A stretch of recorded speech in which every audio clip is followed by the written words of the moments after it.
మహిమ కలుగును గాక. హెబ్రీయులకు రాసిన పత్రిక 11వ అధ్యాయం మొదటి 2 వచనాలు ధ్యానిస్తూ ఉన్నాం. లాస్ట్ మెసేజ్కి ఇది కంటిన్యూషన్ మెసేజ్. ఇది చివరి ఆదివారం ముందు ఆదివారం రోజున మెసేజ్కి ఇది కంటిన్యూషన్ మెసేజ్. ఈ 5 నెలల నుంచి మనము హెబ్రీయులకు రాసిన పత్రికలో విశ్వాస వీరుల కొరకు మాట్లాడుతూ ఉన్నాం. ఈ వారం కూడా విశ్వాసమును బట్టి మొదటి 2 వచనాలు, హెబ్రీయులకు రాసిన పత్రిక 11 మొదటి 2 వచనాలు, దేవుడు ప్రపంచమును నిర్మించున్నాడని, ఈ నిర్మించిన పదార్థాలన్నీ కూడా ఉన్నవి కాదు ఒకప్పుడు, కానీ మాట ద్వారా చేసి ఉన్నాడని, చిట్ట చివరిగా భూమిని చేసి ఉన్నాడని, ఆ మాట పలుకుతే ఈ భూమి వచ్చింది, ఆ భూమిలోంచి మనిషి వచ్చాడు, ఆ మనిషి మరలా ఆ మాటలోకి చేరబోతున్నాడు, ఆ మహిమలోకి చేరబోతున్నాడు అని చెప్పుకుంటూ వస్తున్నాను. హల్లెలూయా. కాబట్టి విశ్వాసం బట్టి నీవు ఏది పలికితే, విశ్వాసం బట్టి నువ్వు ఏది చేస్తే, ప్రార్థిస్తే అది కూడా మన జీవితంలో జరుగుతుంది. విశ్వాస వీరులు అదే మనకు నేర్పిస్తున్నారు. మనం విశ్వాసంలో పలుకుతూ ఉండాలి. ప్రభు ఆ కార్యాన్ని సఫలం చేస్తాడని మాట్లాడుకుంటూ వస్తున్నాం. హల్లెలూయా. ఈ భూమిలోంచి మనిషి, ఈ భూమి ఆయన నాలుకలోంచి వచ్చింది. ఆయన నాలుకలో ఒక మాట వచ్చింది, భూమి కలుగును గాక అని. ఆ భూమిలోంచి మనిషి వచ్చాడు. ఆ మనిషి మరలా ఆ నాలుకలో ఒక మాట ఉంది కదా, దేవుని మాట, ఆ మాటగా మరలా ఈ మట్టి మనిషి మారబోతున్నాడు. ఇదే ఈ సృష్టి యొక్క రహస్యం. హల్లెలూయా, హల్లెలూయా. అయితే మనిషి మాట విననప్పుడు దేవుడు భూమితో మాట్లాడుతున్నాడు, ఆకాశంతో మాట్లాడుతున్నాడు అని యెషయా గ్రంథం చెప్తుంది. ఎందుకయ్యా భూమితో మాట్లాడుతానే? భూమికి చెవులు ఉన్నాయంటే, భూమికి చెవులు లేకపోతే భూమిలోంచి తీయబడిన నీకు కూడా చెవులు లేవు అంటున్నాను నేను. భూమికి కనుక వినగలిగే చెవులు ఉండుంటే నీకు కూడా భూమిలోంచి తీయబడిన ఆదాము కూడా చెవులు వచ్చినాయి అంటున్నాను. హల్లెలూయా. భూమిలో ఏదుందో అదే మనిషిలోనికి వచ్చింది. ఆ భూమిలో మనిషిలో ఉన్న మాట దేవుని ద్వారా భూమి కలిగింది, దేవుని మాట ద్వారా. ఆ మాట మట్టిగా ఉంది. ఆ మట్టి ఇప్పుడు మహిమగా మార్చడానికి దేవుడు దానికి కృపనిస్తూ ఉన్నాడు. ఆ భూమి ఎవరో కాదు, మనమే. హల్లెలూయా. అందుకని భూమితో మాట్లాడుతున్నాడు. మనుషులు మాట్లాడినప్పుడు వినకపోవడం వల్ల చూడండి, కొత్త ఏం కాదు. ఆయన గాడితో మాట్లాడినట్టుగా ఉంది, ఆయన ప్రకృతితో మాట్లాడినట్టుగా ఉంది, సముద్రంతో మాట్లాడినట్టుగా ఉంది, ఆయన మాటకు లోబడుతున్నట్టుగా ఉన్నాయి. అంటే ఈ భూమి మీద ఉన్నవన్నీ, ఈ భూమిలో ఆయన మాట ద్వారా చేయబడినవన్నీ కూడా ఆయన మాట వింటున్నాయి. ఆ భూమిలోంచి వచ్చినటువంటి మనిషి మాత్రం విననప్పుడు భూమితో దేవుడు మాట్లాడుతున్నాడు. యెషయా గ్రంథం 1వ అధ్యాయము 2-3 వచనాలు.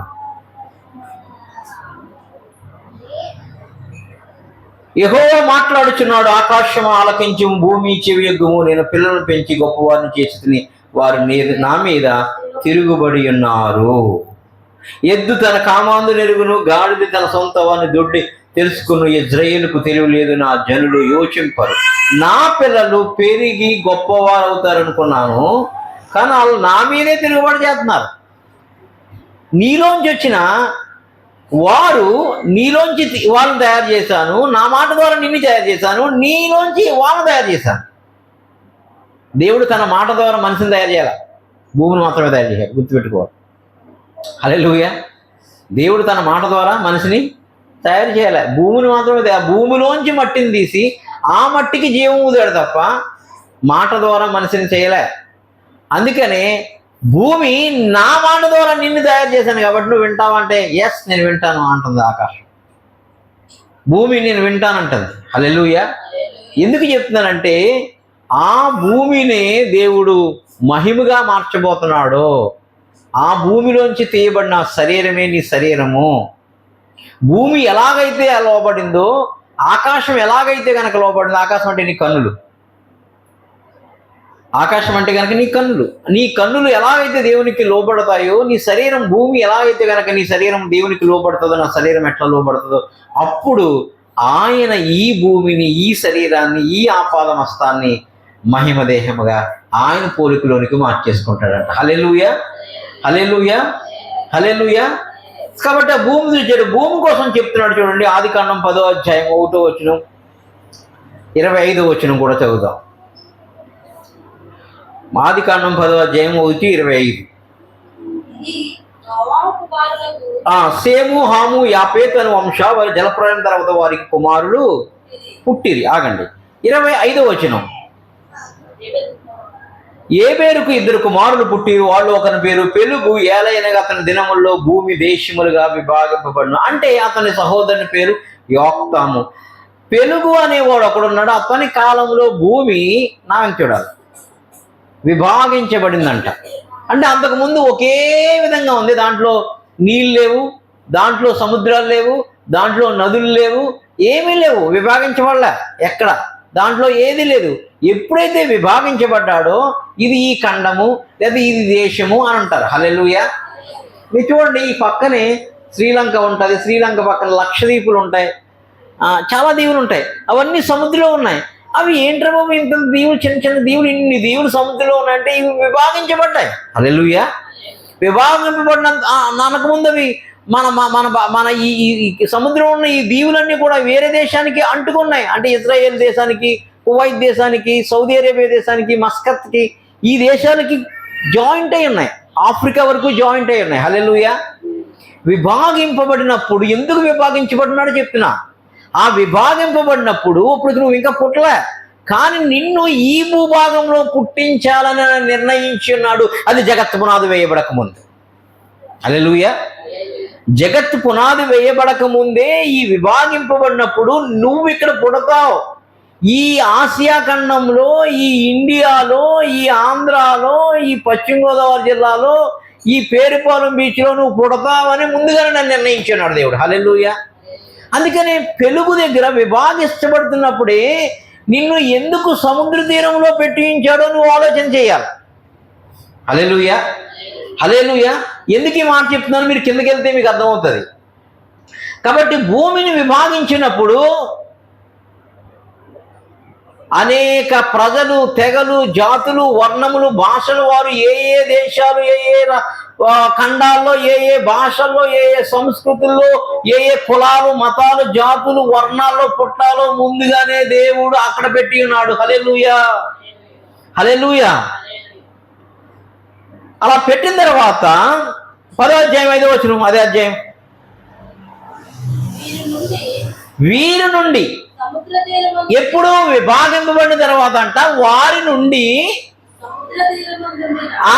సముద్ర తీరమందుండిన జనములు వ్యాపించెను. ఆగలాగలాగల ఏ తీరం నుంచి? ఎందుకు ఆ మాట అన్నాడు? సముద్ర తీరాల నుంచి జనాలు ఎలా వ్యాపిస్తారు? భూమి విభాగించబడింది. మీ సముద్ర తీరంలో లేరు. ఎక్కడో ఢిల్లీ సముద్ర తీరం ఉందా? హైదరాబాద్ సముద్రంలో ఉందా? మరి కొండల మార్గంలో జనములు వ్యాపించాను, మంచు మార్గంలో జనములు వ్యాపించాను అనొచ్చు కదా. అంటే ఆ భూభాగం విభాగింపబడుతున్నప్పుడే ఆ భూభాగంలో ఈ పక్కన మధ్యలో ఇలా విభాగింపబడుతుంది. విభాగింపబడుతున్న వాటి మధ్యలో జలములు అనగా సముద్రములు, నదులు, పాయలు వాళ్ళని సపరేట్ చేసుకుంటూ వచ్చినాయి. హల్లెలూయా. అందుకని ఆ నీటి భాగం నుంచి ఇదిగో ఈ సముద్రము వేరే దాంతో జాయింట్ అయి ఉంది. అది ఎప్పుడైతే కనుక మధ్యలో సముద్రాన్ని కలగజేశాడు అంటే ఎంత లోతు సముద్రాన్ని తవ్వాడైనా, జస్ట్ ఒక మాట. హల్లెలూయా.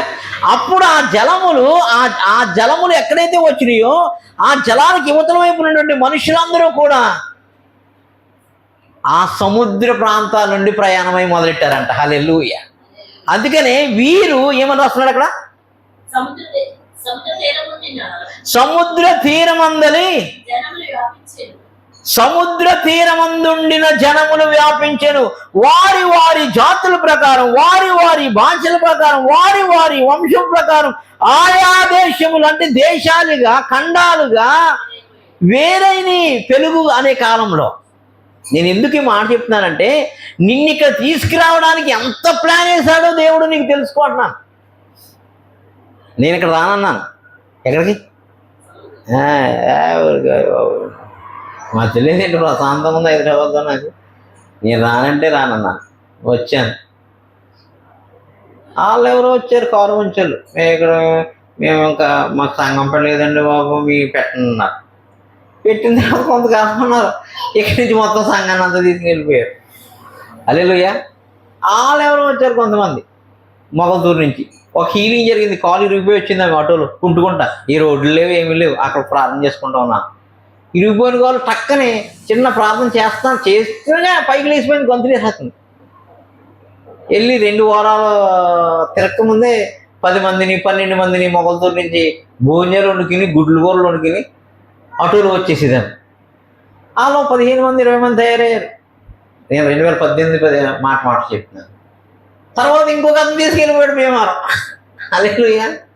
తర్వాత కానీ ఏంటి ఎందుకు చెప్తున్నానంటే, నేను నిన్ను ఎక్కడికి పిలిచానో జగత్తు పునాదికి ముందు, అసలు ఆదాము అవ్వల రాకముందు నిన్ను ఇక్కడ నిర్ణయించున్నాను. కాబట్టి నోవహు కుమారులోంచి పెలుగుని ఏర్పరచుకుని అక్కడ నుంచి సముద్రాన్ని నదుల్ని ద్వారా భూమిని సపరేట్ చేసి అక్కడెక్కడో ఉన్న ఖండాన్ని తీసుకొచ్చి ఇక్కడ జాయిన్ చేసి ఇప్పుడు నేను సపరేట్గా తీసుకుని వచ్చి మరలా ఈ ఖండంలో, మరలా ఈ ఆసియా ఖండంలో, మరలా ఈ ఇండియాలో మరలా ఆంధ్రాలో, ఆ తెలంగాణలో ఉన్న నిన్ను మరి ఆంధ్ర తీసుకొచ్చి, ఆంధ్రాలో ఉన్న నిన్ను తీసుకొచ్చి ఇక్కడ పెట్టానంటే ఇక్కడ ఏముందంటే నా చిత్తము, ఉద్దేశము, సంకల్పము నెరవేర్చవలసింది ఏదేది ఉందో ఇక్కడ దాచి ఉంచాడు. హల్లెలూయా.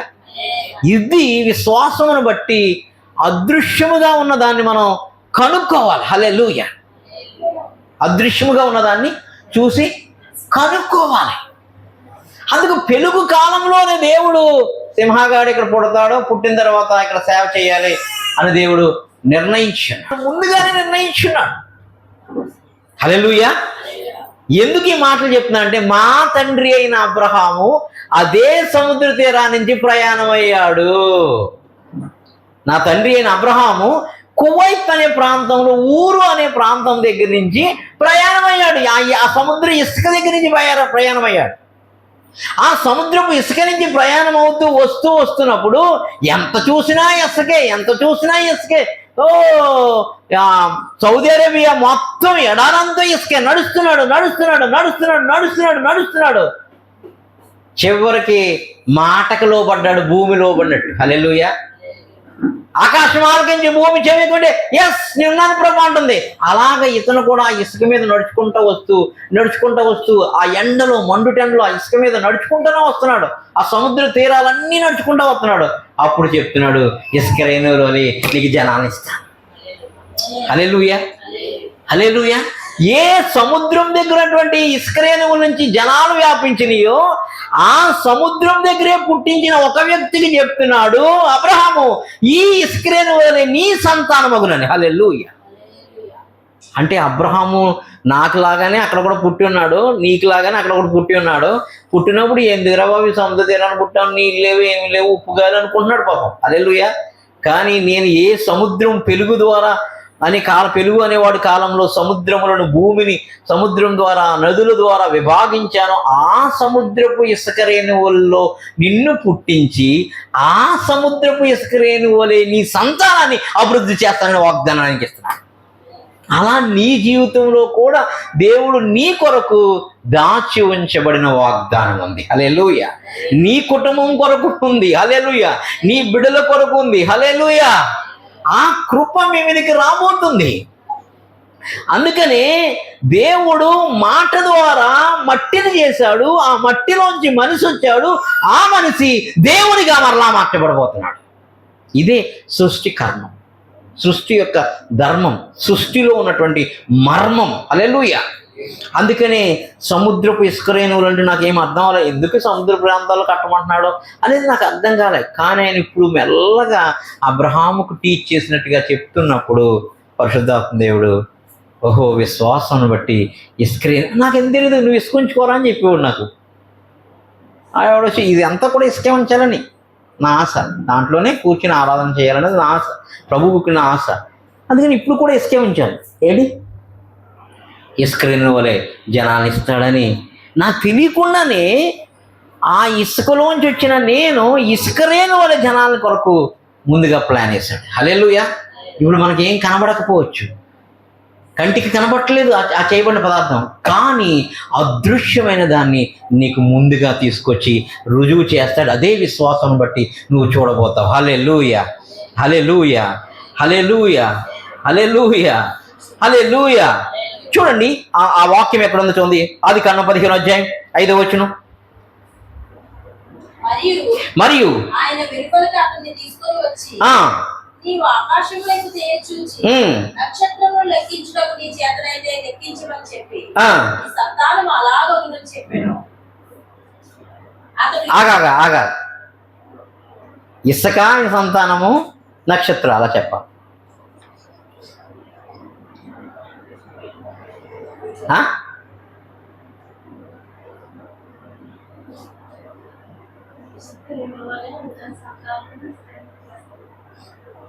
నీ సంతానము అలాగునవుతుందంట, నక్షత్రాల్లాగా అవుతుందంట.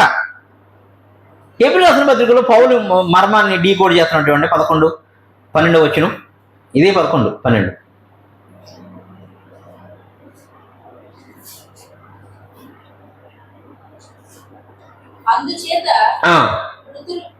మృతతుల్యుడైన ఆ యొక్క నుండి, అంటే మన తండ్రి అయిన అబ్రహాము నుండి సంఖ్యకు ఆకాశ నక్షత్రముల వలెను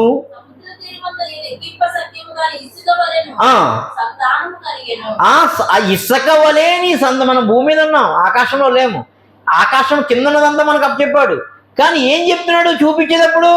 ఆకాశంలో ఉన్న నక్షత్రాలు, తేజో నక్షత్రాలు, మహిమగల నక్షత్రాలను చూపించి అలా తయారవుతారు, నీ అలాగా ఉన్నని అలాగ తయారు చేస్తాను నీ సంతానాన్ని అన్నాడు.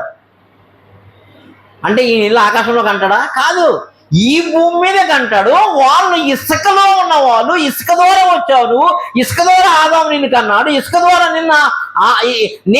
నేనేమో ఇసుకను కన్నాను.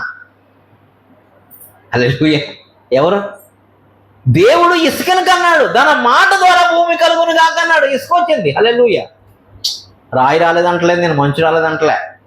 ఇక్కడ అబ్రహాముకున్న వాగ్దానం గొప్పది కాబట్టి అబ్రహాంతో చెప్తున్నాడు, ఈ ఇసుక వల్ల నీ సంతానం అని అన్నాడు. ఆ ఇసుక ఎక్కడి నుంచి వచ్చింది అంటే ఆదాము నుంచి వచ్చింది. ఆదాము అబ్రహాం నుంచి వచ్చాడు, అబ్రహాము యొక్క సంతానం ఇస్రాయేలు వల్ల మారుతున్నాడు. అసలు ఈ ఇసుక, అబ్రహాము, ఆదాము అందరూ ఎవరి వారు వచ్చారు? దేవుడు తన నోటి మాట ద్వారా భూమి కలిగిందంటే ఈ భూమిలోంచి పెలుగు దగ్గర నుంచి ఇసుక వచ్చింది. హల్లెలూయా. సముద్ర తీరం అంతలో. హల్లెలూయా. ఆ ఇసుకనంట, అంటే ఈ ఇసుక వలె ఉన్న ఆ సముద్ర తీరాలు వెంబడి భూదిగంత వరకు వెళ్ళిపోయిన వాళ్ళందరినీ ఒకప్పుడుకి నేను ఎలా మారుస్తానంటే, అదిగో ఆకాశంలో ఉన్న ఆ మహిమగల నక్షత్రాలుగా నేను మార్చేస్తాను.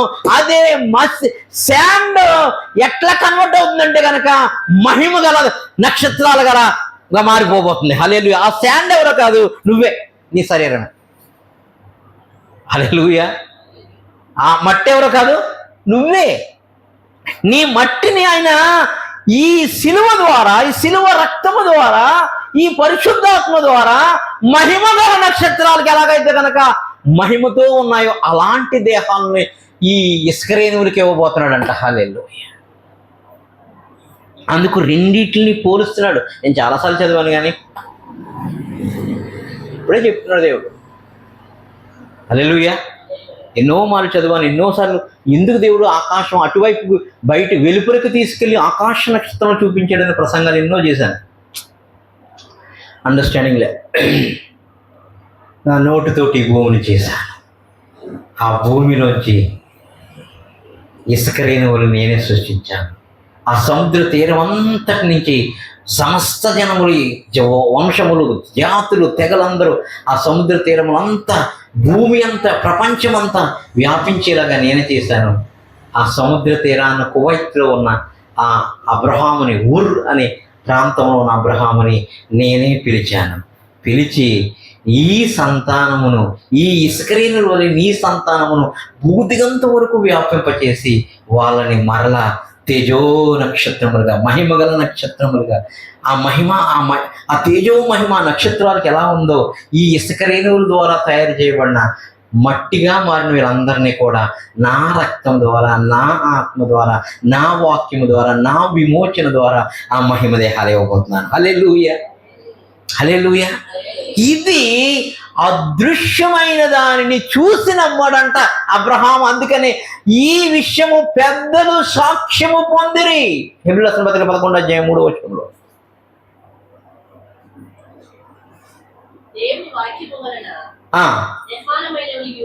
దేవుని వాక్యం అన్న ప్రపంచములు నిర్మాణమైనవి, అందుని బట్టి దృశ్యమైనది కనబడేడు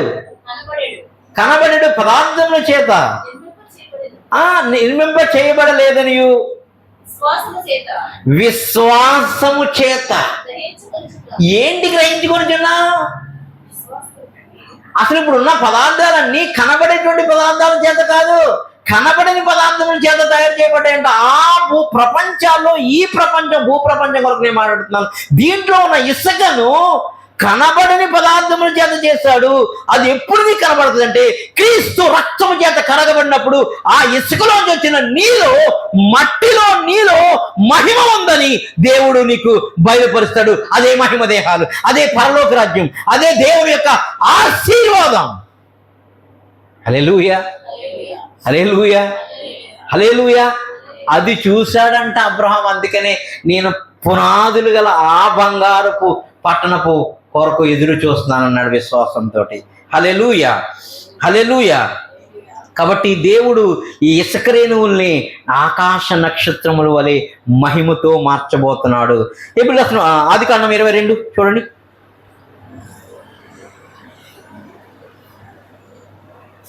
17-18.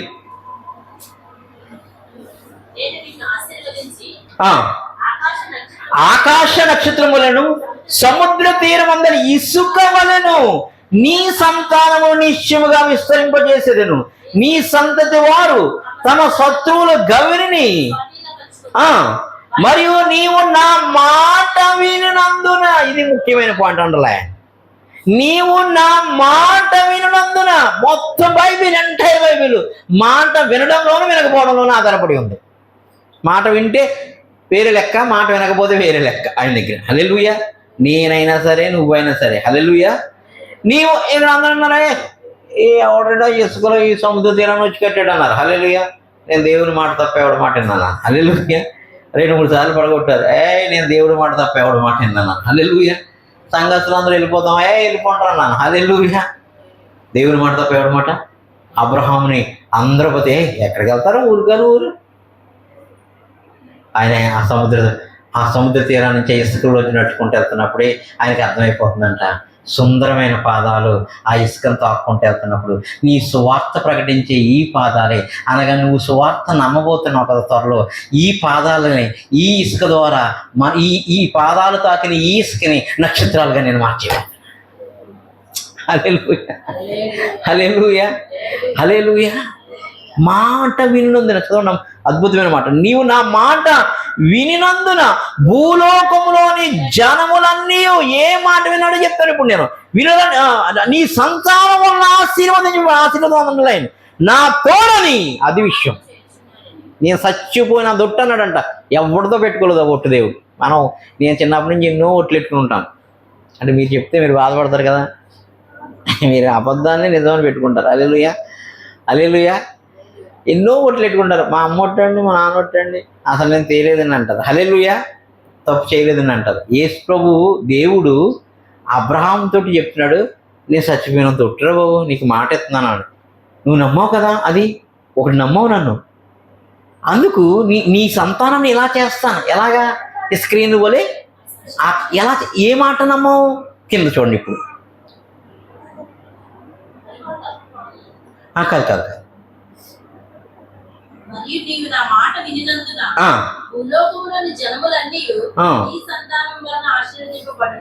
చూడండి. ఆ మాట ఏంటి? ఆ మాట ఏంటో చదువుతాను. చదవక ముందు మొదటి కొరింథీలు ఆ ఇసుక ఎలాగ మహిమగా మారబోతుందో మీకు అర్థం అవ్వాలి. ఎందుకంటే ఇంకొక వచనం కూడా చూపించాలి కదా. నేను ఉట్టిన పోలికగా ఈ ఇసుక నక్షత్రం వల్లే మారిపోతుంది, మహిమతో వచ్చేస్తుంది అంటే కుదరదు కదా. చూడండి ఇక్కడ మొదటి కొరింథీలు 15:49 ఆ మాట ఏంటో చెప్తారు.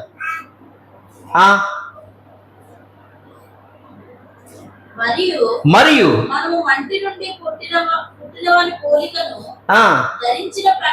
ఇందాక నుంచి అదే చెప్తున్నాను నేను, వర్తమానం అంతా. మనము మట్టి నుండి పోలిన వాని పోలికను ఎవడయ్యా మట్టి నుంచి వచ్చింది చెప్పాలి.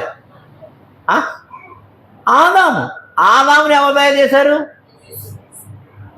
ఎక్కడి నుంచి తయారు చేశాడు? మట్టి ఎవరు తయారు చేశారు?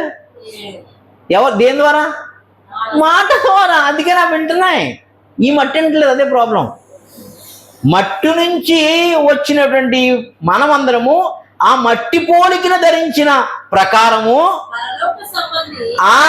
పరలోకం నుంచి ఒకడు వచ్చాడని పేరు యేసు ప్రభువు.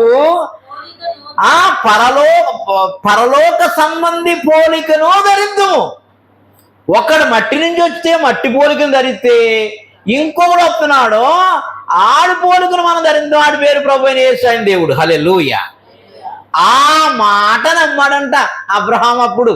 అందుకు ఈ ఇసుకలా ఉన్న ఈ జనములను, ఈ ఇసుక 10వ అధ్యాయంలో పెలుగు దగ్గర ఇసుక ప్రాంత సముద్ర తీరా నుంచి సమస్త భూమికి ప్రాకినటువంటి ఈ ఇసుక అనేటువంటి మనుషులందరినీ కూడా నీ మాట నా మాటను నమ్మావు కాబట్టి నా తోడని ప్రమాణం చేస్తున్నాను. ఏంటి ఆ మాట అంటే? ఎక్కడ? ఏ కొండ మీద? మోరియా పర్వతం మీద తీసుకెళ్ళి కొడుకుని ఇచ్చేద్దాం అన్నాడంట.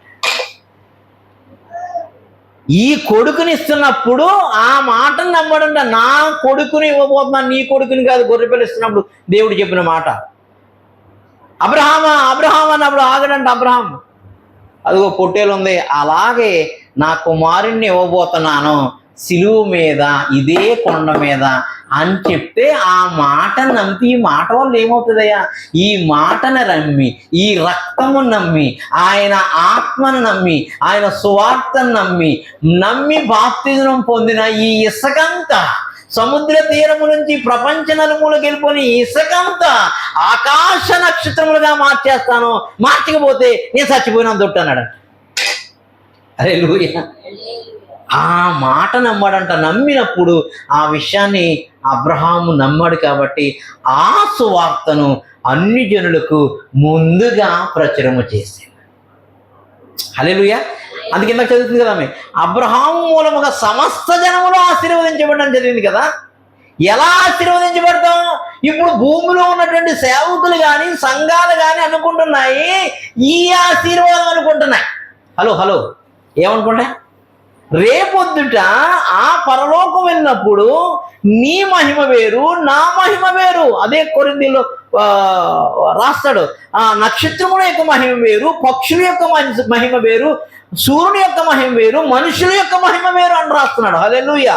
ఆ మహిమలో డిఫరెన్స్ ఉన్నట్టుగా నీవు ఎంతగా నమ్ముతావో అంతగా ఆ అదృశ్యమైనది నీకు దృశ్యముగా దేవుడు చూపిస్తాడు. కాబట్టి ప్రభు అంటున్నాడు, కొన్ని ఇల్లు ఇంకా కట్టబడ్డాయి, కొన్ని ఇల్లు ఇంకా కట్టబడలేదు అంటున్నారు పరలోకంలో. హల్లెలూయా. ఇంకా కడుతున్నాను, ఒకవేళ మీకు ఇల్లు లేకపోతే నేను చెప్తాను అంటున్నాడు. ఆ ఇల్లు ఏదే కాదు, నీ దేహము దేవుని దేవాలయమని, దేవుని ఆత్మ నీలో నివసించినదని నీవు ఎరుగువా కాదు? ఎరుగు ఉన్నట్టయితే నీవు ఆ ఆశీర్వాదం కొరకు, ఈ లోక ఆశీర్వాదమును పౌలులాగా పెంటగా ఎంచి ఆ మహిమైశ్వర్యం కొరకు ఎదురు చూస్తావు. కాబట్టి ఆ పౌలు పరుగును కడముట్టించి వెళ్ళిపోతున్నప్పుడు నేను విశ్వాసమును కాపాడుకొంటిని అని హెబ్రీ రాసిన పత్రికలో మరొక వ్యక్తిగా జాయిన్ అయిపోయాడు ఆయన. హల్లెలూయా. నేను కూడా అందుకనే మీరు లేకుండా ఈ విశ్వాస వీరుల యొక్క జాబితా క్లోజ్ అవుతుంది రాశాడు ఎండింగ్ లో 11 అధ్యాయంలో. ఈ పౌలు అన్నాడు, నేను కూడా విశ్వాసం బట్టి నా దేహం ఎలా ఉందో తెలుసా, నా మహిమ దేహం ఎలా ఉందో తెలుసా, నాకు ఏ కిరీటం రాబోతుందో తెలుసా, నేను అదృశ్యమైన దాన్ని చూశాను. ఈ విశ్వాసం బట్టి నేను అబ్రహాములాగా విశ్వాసం బట్టి నేను దేవుణ్ణి, ఆయన శిలువను, ఆయన యజ్ఞాన్ని, ఆయన రక్తాన్ని, ఆయన వాక్యాన్ని, ఆయన ఆత్మను నమ్మి ఉన్నాను. ఆయన సువార్త మర్మమును నమ్మి ఉన్నాను. అది నాకు బోధించబడింది. అందుకే ఈ లోకంలో ఉన్న నాకు సమస్తమును నేను పెంటగాయించుకుని ఆ మహిమ కొరకు, ఆ మర్మం కొరకు, ఆ కృపకు స్వాస్యముగా మారిపోయాను. హల్లెలూయా. అది అసలైన మహిమ. చాలామంది ఈ విశ్వంలో ఫ్లైట్లు మహిమ అనుకుంటున్నారు. కాదు. కోట్లు డబ్బులు మహిమ అనుకుంటున్నారు, ఆశీర్వాదం అనుకుంటున్నారు. కాదు. అబ్రహాము అది నమ్మెను, అది అతను నీతిగా ఎంచబడి. ఏంటి నమ్మాడంటే ఇది నమ్మాడు, నాకు ఇవ్వబోయే మహిమ ఎదుట ఈ శ్రమలు ఎన్న తగినవి కావు. ఏంటి మహిమ అంటే ఆశీర్వాదం. అందుకనే ఇక్కడ భూమిలో ఉన్న వెండి బంగారం తుప్పు పడుతుంది, దొంగ ఎత్తుకుపోతాడు. కానీ నేనిచ్చే మహిమ ఎవ్వడు ముట్టలేడు. ఎందుకంటే సాతాన్ అనేవాడు అక్కడ ఉండడు అని చెప్తున్నాడు. ఇక్కడే ఈ శరీరంలోకి వచ్చి కూడా సాతాన్ అవయవాలు పట్టుకెళ్ళిపోవచ్చేమో, ప్రాణం కూడా తీసుకెళ్ళిపోవచ్చేమో, కానీ నేనిచ్చే మహిమ ఒకటి ఉంది పరలోకంలో. అది ఆశీర్వాదం అని అబ్రహాము నమ్మి ఉన్నాడు. దాన్ని నేను ప్రామిస్ చేశాను, నేను చచ్చిపోయినందుకు నీకు ఇస్తాను ఆ మహిమను అని. నీవు నమ్మినట్టుగా నీ ద్వారా ఈ ఇస్కరేలు వలె సంతానం అంతా నమ్మబోతుంది. నీ మూలముగా సమస్త అన్యజనులు ఆశీర్వదించబడబోతున్నారన్నారు. ఆ అన్యజనుల్లో సింహపాలు ఉన్నాడు, వాళ్ళ పిల్లలు ఉన్నారు. ఈ లోకంలో ఉన్నటువంటి డబ్బు కొరకు, కార్ల కొరకు చదవకూడదు జెర్మియా పాలు. దేవుడిచ్చే మహిమ కొరకు, దేవుడిచ్చే ఆత్మ మహిమ, అది వాడబారని మహిమ. హల్లెలూయా. అందుకు అది చూసాడంట పౌలు గారు. అందుకని విశ్వాసమును కాపాడుకుంటేనే. చాలా పెద్ద పాయింట్. ఏంటారు బాబు విశ్వాసం కాపాడుకోవడం ఏంటి? అదే విశ్వాసంతో పునాదులు గల పట్టణం కొరకు చూస్తున్నాడు. 300 మంది పనులతో ఇక్కడ పునాదులు గల పట్టణం కట్టుకోలేవు నువ్వు. కాదు, అది ఓడబారని పట్టణం. ఆ మహిమ ఎదుట ఇవి ఎన్న తగినవి కాదు, ఈ శ్రమలే ఎన్న తగినవి కాదు, ఈ కష్టాలే అంటే రియల్ ఆశీర్వాదం ఏంటంటే దేవుడిచ్చే, నీకు ఇచ్చే మహిమ. అందుకనే పేతురుతో అన్నాడు, ఇక్కడ 100 మందిని నువ్వు అన్నీ పోగొట్టుకున్నావా, అయితే భూములు ఇస్తాను అక్కడ నీకు, తల్లిదండ్రులు నీకు అన్నదమ్ములు ఇస్తాను నీకు. నువ్వు ఇక్కడ ఏం పోగొట్టుకుంటున్నావో అన్నిటికీ 100 మహిమతో కూడి నీకు ఇవ్వబోతున్నా. ఇది స్టేట్మెంట్ ప్రభు. అందరికీనా? కాదు, అందరికీ కాదు. ఎవడైతే ఆ మహిమ గల విశ్వాసం బట్టి అబ్రహాం ఎదురు చూశాడో, ఆ అదృశ్యమైన దాన్ని, ప్రపంచములను అదృశ్యమైన దాన్ని, దృశ్యమైన ఈ చూస్తున్న మెటీరియల్తో కాదు, అదృశ్యమైన దాని మెటీరియల్తో ఆయన కట్టబోతున్నాడు. అలాగే ఈ మట్టిని కూడా, ఈ దేహాన్ని కూడా కట్టబోతున్నాడు. చూడండి మాటలు ఇంకా వెళ్దాం. ఈరోజు కూడా ఇది కంప్లీట్ చేయకపోతే అవ్వదు. కాబట్టి నిజమైన బ్లెస్సింగ్ ఏంటి? శాండ్ గ్లోరీగా మారిపోతుందంట, ఇసుక మహిమగా మారిపోతుందంట. ఆ ఇసుక నువ్వే. హల్లెలూయా. అదే అసలైన ఆశీర్వాదం. ఓకే, 2 కొరింథీయులు 4వ అధ్యాయం చూడండి. ఆ మహిమైశ్వర్యం ఏంటో మీకు అర్థమైపోద్ది. ఇంకా 7వ వచనం, అయినను ఎవరు ఆ బలాదిత్యము? నా బాహుబలం చాలింది ఆ మోసే అన్నటువంటి దేవుడు. ఆ బలాదిత్యము ఎవరి బలాదిత్యము? యేసు. ఆ బలాధిక్యము మా మూలమైనది కాదు. అందుకనే దేవుని మూలమైనది, ఆత్మ మూలమైనది, వాక్యమూలమైనది. మా మూలంగా రాలేదు. అది మూలమైనది కాక దేవునిదే ఉండునట్లు. ఆ బలాధిక్యం ఇప్పుడు అంట, ఇదిగో అబ్రహాము ఎలాగైతే నమ్మాడో, అబ్రహాము నమ్మిన ఆ అబ్రహాంతో దేవుడికి ప్రమాణం చేస్తాడు, నా అని ప్రమాణం చేస్తున్నాడు. నువ్వు నమ్మవు కదా నా సిలువని, నా రక్తాన్ని. ఇంకా రాలేదు నేను, నా గొర్రె పిల్లను. ఇంకా ధర్మశాస్త్రం కూడా వచ్చిందా? ధర్మశాస్త్రం కూడా రాలే. యేసుక్రీస్తు బాబు ధర్మశాస్త్రంలో గొర్రె పిల్లని వండే, మేక పిల్లని వండే, కోడి పిల్లని వండే, గోవ పిల్లని వండే, పౌరం పిల్లని వండి అని చెప్పడానికి వచ్చింది ధర్మశాస్త్రం? రాలే. రాకముందే దేవుని మాటను నమ్మిన అబ్రహాము యొక్క సిలువ, క్రీస్తు సిలువలో వేలబడుతున్న క్రీస్తు యొక్క శరీరం కొరకు, క్రీస్తు యొక్క రక్తము కొరకు, క్రీస్తు యొక్క ప్రాణము కొరకు, క్రీస్తు యొక్క ఆత్మ కొరకు, ఆయన జన్మించబోతున్నాడనే సత్యము కొరకు అబ్రహాము నమ్మి ఆ సువార్తను నమ్మి అన్ని జనులకు బోధించాడు. ఆ నమ్మటాన్ని బట్టి ఆ మహిమ అంటే ఎక్కడ ఉందంటే, ఇప్పుడు చదవండి,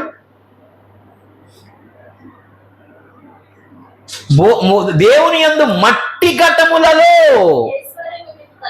మంటి ఘటముల్లో, ఇది ఎక్కడి నుంచి వచ్చింది? ఇదేంటి మంటి ఘటములు ఏముందంట? ఈ ఐశ్వర్యము మాకు కలదు. అది ఎవరిది? దేవునిది. అది ఆశీర్వాదం. ఈ లోకంలో దేవుడు నిన్ను ఆశీర్వాదంతో నింపుతాడనే మాటకి అర్థము, దేవుడు అబ్రహాం మూలముగా సమస్త జనములు ఆశీర్వదించబడిన మాటకి ఫైనాన్షియల్ కాదు. మంటి ఘట్టములో, ఈ మంటి ఘట్టములో ఆయనలో ఏ మహిమైశ్వర్యం ఉందో ఆ మహిమైశ్వర్యము మాకు కూడా కలదు. అది మా వల్ల కలిగినది కాదు. ఎవరి వల్ల కలిగింది? ఆ బలాధిక్యము మా మూలమైనది కాక దేవుని యందుండబడినట్లు, అంటే దేవునిలో ఎలా ఉందో అలాగే మాలోనికి ఆ మహిమైశ్వర్యం వచ్చింది. అందుకని వెండి బంగారము నా దగ్గర లేదురా అన్నాడు పేతురు. హల్లెలూయా. ఏమన్నాడు? వెండిని బంగారాన్ని, నాకున్న ఆస్తిని పెంటగా మలిచాను రా అన్నాడు పౌలు. హల్లెలూయా. మరి ఎవరిలో ఉందంట? యేసులో ఉందండి మహిమైశ్వర్యం. ఆ మహిమైశ్వర్యం ఇప్పుడు మాలో కూడా కలదంటున్నాడు. ఆ మహిమైశ్వర్యమే నమ్ముతున్నటువంటి మనలోనికి కూడా, ఇసుకలా ఉన్నటువంటి మనలోనికి కూడా వచ్చి మహిమగల నక్షత్రాలుగా మార్చేస్తాయి. ఇసుక రేణువులు మీరు సముద్రం పక్కన వెళ్తున్నప్పుడు చూడండి, మెరుస్తూ ఉంటాయి. చూసారా? ఇక్కడ చూసారా? పైన ఆకాశ నక్షత్రాలు ఏం చేస్తాయి? దానికి దీనికి ఏమైనా పోలుకుందా? అసలు లేదు. కానీ నీకు కనబడట్లేదు. అదృశ్యమైనది ఉన్నవనుటకు రుజువైనది, అదే విశ్వాసం. హల్లెలూయా. అందుకు ఇది దాచాడంటే, ఈ మెటీరియల్ అంతటి ఇక్కడ తీసుకొచ్చి దాని ద్వారా నిన్ను తయారు చేశాడంట. ఆ పోలికలో నువ్వు ఉన్నావంట. కాబట్టి అబ్రహాము దీవించబడతాడని చెప్తున్నాడు, ఆశీర్వదించబడబడి చెప్తున్నాడు. దానిలాగా నువ్వు ఆయన యందు విశ్వాసం ఉంచి ఆయన సువార్తను ప్రకటించుకుంటూ ఆయన చిత్తము నెరవేర్చుకుంటూ వెళ్తే అప్పుడు ఈ ఫిజికల్ బ్లెస్సింగ్స్ కూడా నీకు సంపూర్ణంగా యాడ్ అవుతాయి. హల్లెలూయా. హల్లెలూయా. చూడండి, మై విజన్ 28:14 నేను ముగిస్తాను. 28:14 ఆదికాండం.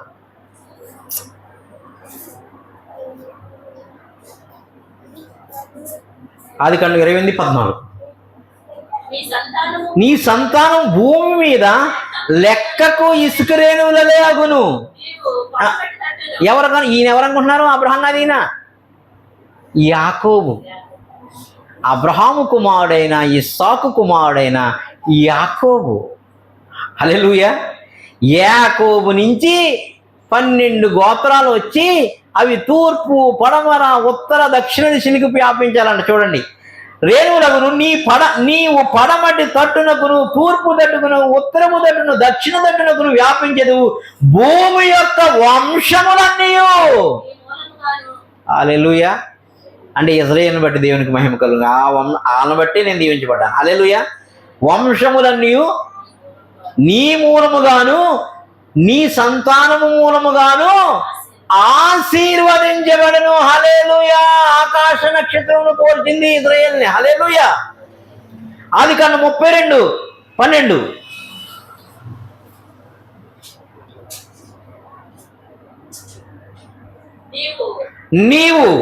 నేను నీకు తోడై నిశ్చయముగా నేను చేయొచ్చు. విస్తారం ఒకటి వలన లెక్కింపలేని సముద్రపు ఇసుక వలె. ఆమేన్. అదే ఆశ్రయపురాల యొక్క దర్శనం. అబ్రహాం దర్శనమే ఆశ్రయపురాల దర్శనం. అందుకని సముద్ర తీర ప్రాంతాలు ఎక్కడెక్కడ ఉన్నాయో, ఈ దేశం కాదు, వేరే దేశాలు. నా పిల్లలందరికీ చెప్తున్నాను, పలానా దేశానికి వెళ్ళమన్నాడు రా, పలానా దేశానికి వెళ్ళమన్నాడు, పలానా ప్లేస్లో పలానా చోట కట్టమన్నాడు, అన్నీ క్లియర్ అయిపోయినాయి. కానీ ఏం కనపడుతుంది మనకి ఇప్పుడు? ఏం కనపడలేదు. అబ్రహాం నడిచినప్పుడు ఏం కనపడలే. బలిపీఠాలు కట్టుకుంటూ వెళ్ళాడు. తర్వాత క్రిస్టియానిటీ ఉన్నప్పటికీ, ధర్మశాస్త్రం ఉన్నప్పటికీ, కానీ నమ్మాడు. ప్రపంచ నలుమూలలో ఇప్పుడు క్రిస్టియానిటీ. శత్రువు అంతా ఇప్పుడు ఇక్కడ ఈ ప్రాంతంలో క్రిస్టియానిటీ వ్యాపించకూడదు అనుకుంటున్నాడు. కానీ వాగ్దానం ఏం చెప్పింది? నీ మూలముగా, నీ సంతానం మూలముగా ఈ సముద్ర తీరాల నుంచి ఎలాగైతే ప్రజలను విడగొట్టి ఖండాలుగా, ప్రాంతాలుగా, దేశాలుగా వ్యాపింపజేశానో వాళ్ళందరూ ఇప్పుడు ఇదే ఇసుక రేణువులో ఈ సముద్ర మూలం నుంచి ప్రపంచ నలుమూలలకి మరలా ఆశ్రయపురాల నుంచి ఆ సువార్త, ఆ శక్తి, ఆ ప్రభావము, ఆ వాక్యము, ఆ దర్శనము, ఆ కృపతో మరలా కదలబోతున్నాడు దేవుడు. హల్లెలూయా. ఇది మనకి ఇవ్వబడిన దర్శనం. అప్పుడు మనకు కనబడదు, కానీ కొంతకాలానికి ఎంత చూసినా చూడలేంత విస్తారమైన ఇసుకరీయనంత జనం మనకు కనపడతారు. హల్లెలూయా. ఏ దేశం వెళ్ళినా కూడా అక్కడ ఆశ్రయపురం కనపడుతుంది. హల్లెలూయా. ప్రపంచంలో ఏ ఖండంలోకి వెళ్ళినా కూడా ఆశ్రయపురం కనపడుతుంది. హల్లెలూయా. హల్లెలూయా. అదృశ్యమైనది నిజమనుటకు రుజువైనదనమాట విశ్వాసం బట్టి. అబ్రహాం ఒంటరిగా బయలుదేరాడు. కానాను దేశం ఇస్తాన్నాడు. ఎక్కడుందో తెలియదు, నాకు కూడా ఇప్పుడు తెలియదు, వేరే దేశాల్లో ఎక్కడుందో అసలు ఎలా వెళ్ళాలో కూడా తెలియదు, కానీ వెళ్తాను. హల్లెలూయా. అడుగు పెడతాను, బలిపీఠం కడతాను, సిలువ రక్తమును అక్కడ ప్రోక్షిస్తాం, యేసుక్రీస్తు సిలువ సువార్త అక్కడ వ్యాపింపచేస్తాం, అక్కడ దేవుని రాజ్యం కట్టబడుతుంది. అప్పుడు వరకు మనము ప్రయాసపడాలి. కాబట్టి ఈ సంవత్సరం ఏం చెప్పాడు దేవుడు? ఆశ్రయపురములు పేరుపోలం బీచ్ అని పెట్టాను ముందు. ప్రభావం ఇండియా అని పెట్టాను. ఆశ్రయపురములు ఇండియా అని పెట్టాను. ఎందుకు? కొంచెం ధైర్యం వచ్చింది. ఆ చివరొకటి, చివరొకటి, 5-6 ఆశ్రయపురాలు కట్టేదబడుతుంది. ఈ సంవత్సరం నాడా ఆశ్రయపురములు ఆల్ నేషనల్స్ అని పెట్టాడు. హల్లెలూయా. హల్లెలూయా. దేవుడు కార్యం చేయబోతున్నాడు. విశ్వాసం బట్టి అదృశ్యమైన దాన్ని ప్రభువునికి ఇవ్వబోతున్నాడు. అబ్రహాంని ఎలా దీవించినాడు, ఎలా ఆశీర్వదించినాడు, ఫిజికల్గా, స్పిరిచువల్గా, ఫైనాన్షియల్గా, మహిమదేహం కోసం కూడా అలాగే నిన్ను, నన్ను, మన సంఘాలను, మన ప్రాంతాలను, ఈ భారతదేశంలో, ఈ ప్రపంచ నలుమూల అన్ని సంఘాలను దీవించి ఆశీర్వదించి ఆ మహిమైశ్వర్యమును మనమంటి ఘట్టములో నింపునుగాక. ఆమేన్.